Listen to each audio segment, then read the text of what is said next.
তিনটা উপায় আছে বিজারক চেনার। তো মাথায় রাখতে হবে যে কার্বন এবং হাইড্রোজেনকে আমরা ধাতু হিসেবে ধরে নিব কিন্তু। আসসালামু আলাইকুম। তো আজকে আমি আরেকটি ইম্পর্টেন্ট একটা টপিক নিয়ে এসেছি, সেটা হলো জারক বিজারক চেনার উপায়। আসলে আমাদের এইচএসসি কিংবা এইচএসসি বা অ্যাডমিশন যে কোনো জায়গায় এই টপিক থেকে কোশ্চেন চলে আসতে পারে যে নিচের কোনটি জারক এবং নিচের কোনটি বিজারক চিহ্নিত করো। অ্যাডমিশনের ক্ষেত্রে আমাদের এই টপিক থেকে কোশ্চেন আসলে একটা এমসিকিউতে অনেকগুলো অপশন দিবে, দেখা যাচ্ছে কতেই দেখা যাচ্ছে 6 থেকে 5টা যৌগ দিয়ে দিয়েছে, সেখান থেকে বলবে যে নিচের কোন অপশনের সবগুলোই হলো জারক বা কোনটার বিজারক। তো সেক্ষেত্রে আমরা যদি একটু বিক্রিয়া চিন্তা করে করতে যাই তাহলে আমাদের বিষয়টা অনেক টাইম কিলিং হয়ে যায়, যেটা আমাদের এমসিকিউর ক্ষেত্রে পারফেক্ট না। তো সেই হিসেবে আমার মনে হয় যে এটা একটু শর্ট ট্রিক দিয়ে বুঝে রাখাটাই বেটার হবে। এবং এইচএসসির ক্ষেত্রে সাধারণত এইখানে কোশ্চেন আসলে একটা অপশানে একটাই তোমার হচ্ছে ইয়ে থাকবে, যৌগ থাকবে। তো সেক্ষেত্রে এই ট্রিকগুলো মাথায় রাখলে খুব দ্রুতই এইটার অ্যান্সার করা যাবে এবং ভুল হবে না। এবং হচ্ছে এইচএসসি এক্সামের জন্য খতে খতে যে কোশ্চেনগুলো হয় সেখানে সাধারণত বলে যে এই যৌগটি জারক না বিজারক, জারক না বিজারক, যদি জারক হয় তাহলে তার বিজারণ ক্রিয়া দেখাও। তো এরকম কোশ্চেন করতে পারে, তো সেক্ষেত্রেও হচ্ছে এটা লাগে।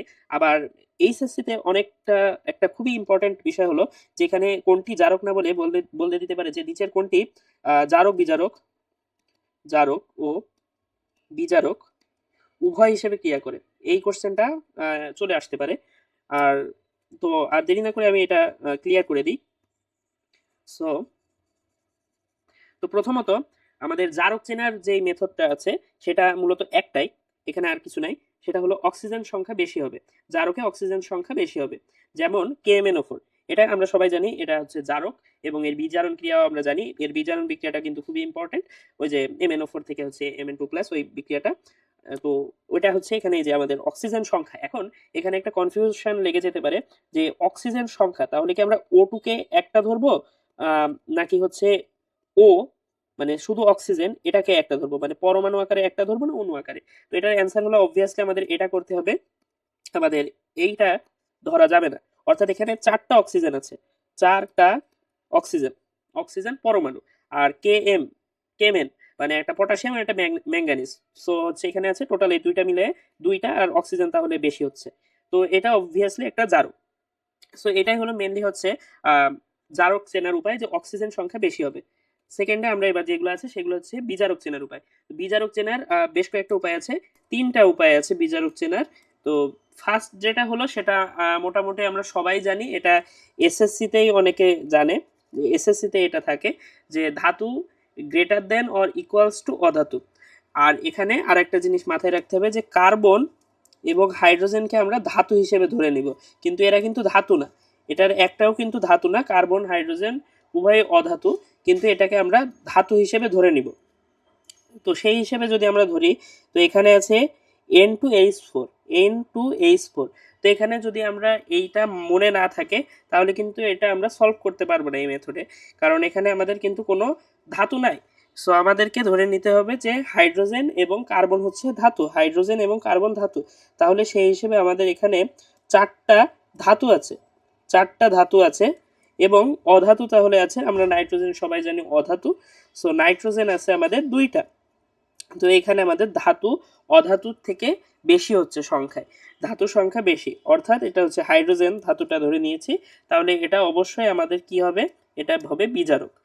এবং সেকেন্ড যে মেথডটা আছে সেখানে আমরা যদি যাই, সেখানে আমাদের বলছে যে অক্সিজেন ও অন্যান্য মৌলের সংখ্যা যদি সমান হয়, অর্থাৎ এটা মানে আসলে এইভাবে বোঝানোর কিছু নেই, এই লেখাগুলো যদি কেউ মাথায় রাখে তাহলে তার আর কিছু বোঝা লাগবে না, এটা মুখস্থ করে গেলেই এই জাস্ট এই পয়েন্টগুলো মনে রাখলেই সব অ্যান্সার করা যাবে আশা করি। তো এখানে অক্সিজেন আছে কয়টা, 4টা, 4টা অক্সিজেন আছে। আর এখানে আছে কয়টা, 2 + 2, 4টাই। তাহলে এটা অবভিয়াসলি আমার বিজারক হবে। তাহলে কি হচ্ছে, এটা বিজারক, লিখে দিই বিজারক। আচ্ছা, পরেরটায় যাই। যদি অক্সিজেন সংখ্যা কম হয়, একেবারে আমরা যদি প্রথমে যাই, সেখানে আমরা দেখেছিলাম জারক চেনার উপায় কি, অক্সিজেন সংখ্যা বেশি। তো অক্সিজেন সংখ্যা বেশি হলে যদি জারক হয় তাহলে এর উল্টাটাই অবশ্যই বিজারক হবে।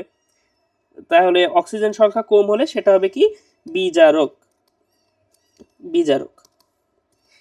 তো এখানে সেইভাবে আছে কি Na2H2O3। তো এখানে হচ্ছে অক্সিজেন আছে 3টা, আর বাকি 2টা যদি টোটাল করি তাহলে হয় 4টা। তাহলে এটা অবভিয়াসলি আমার কি হচ্ছে বিজারক। এবার যেটা মেনলি সব থেকে বেশি ইম্পর্টেন্ট সেটা হলো কোনটা জারক বিজারক উভয় হিসেবে কাজ করবে। জারক বিজারক উভয় হিসেবে কাজ করবে। তো এটার একটা খুবই পুরানো এবং একটা মানে পপুলার একটা ছন্দ আছে। তো সেই ছন্দটা কি যে ওই কি ও সাথী ফিরবে না হয়। তো ওতে হচ্ছে ওজন, ওজন নট অক্সিজেন, অক্সিজেন না কিন্তু, এটা কিন্তু অক্সিজেন না। আর সাথীতে হচ্ছে সালফার ডাই অক্সাইড, আর ফিরবেতে হচ্ছে ferrous sulphate, ferrous sulphate not ferric sulphate, ferric sulphate কিন্তু না, ওটা কিন্তু হবে না। আর এটা হচ্ছে না, নাতে হচ্ছে এনো, নো, এটা মনে রাখা যায়। হাইতে হচ্ছে H2O2 অর্থাৎ পার অক্সাইড, আর একটা হচ্ছে HNO2, HNO2, HNO3 কিন্তু না, HNO2। তো এইগুলো একটু মুখস্থ বিষয়, কিন্তু মনে রাখতে হবে, না হলে অ্যান্সার করা টাফ হয়ে যায়। তো এই ছিল আজকের ক্লাস। ইনশাল্লাহ আরও এরকম ভিডিও নিয়ে আসবো। ওকে, বাই।